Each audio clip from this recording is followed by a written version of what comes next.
Pastor Michael, we are in a season on all things related to the spiritual realm. And today's question is, what is Satan's original name? Okay, so this is fascinating. Satan is never actually given a name in the Bible. I mean, he has one. He has a created name, but we are never told it.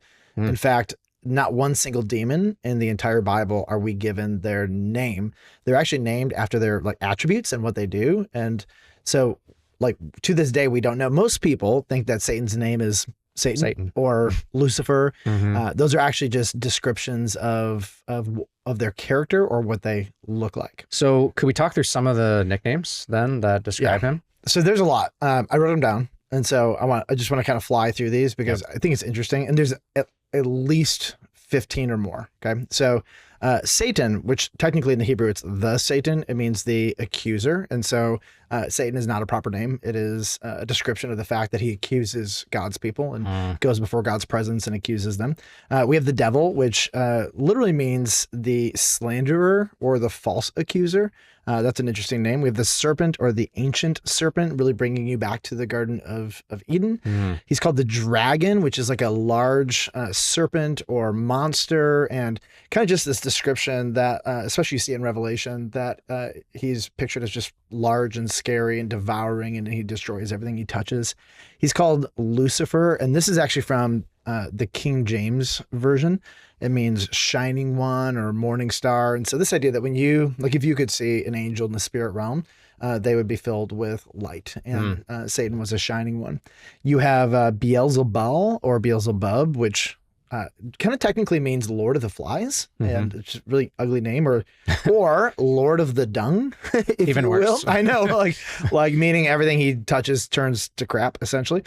He's called the evil one. He's called the tempter. He's called the god of this world. And so of all the demon hierarchy, Satan is at the top of the hierarchy, and they all kind of report to him.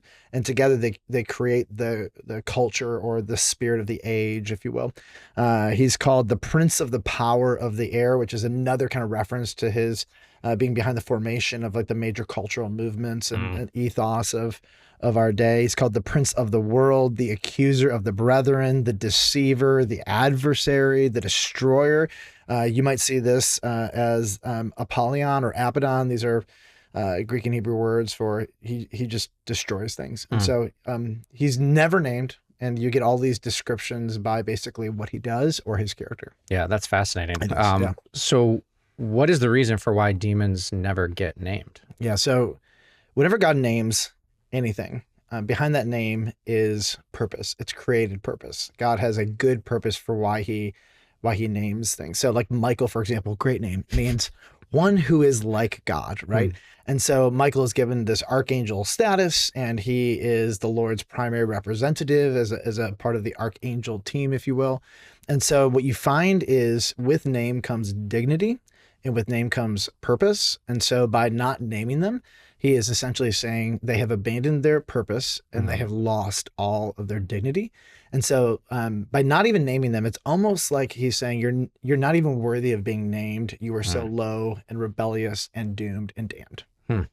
That's super fascinating. And I think probably a lot of our listeners don't realize that Satan is not a name. It's more of a title, or the devil. And I think that's super helpful insights into the spiritual realm. Yeah. So when you call him Satan, you're actually calling him for what he is. He is an accuser. Yeah. And it also makes us a little reticent to participate in behaviors or character traits that he is named after. Yeah. And so it's good to know the names, because behind the name is his character and our attributes and qualities that we do not want to emulate. I was gonna say, yeah, it's very helpful if you called him the accuser or the deceiver, right away, you're already becoming conscious of the fact of what you're being subjected to when you're dealing with him. So thank you. I enjoyed it.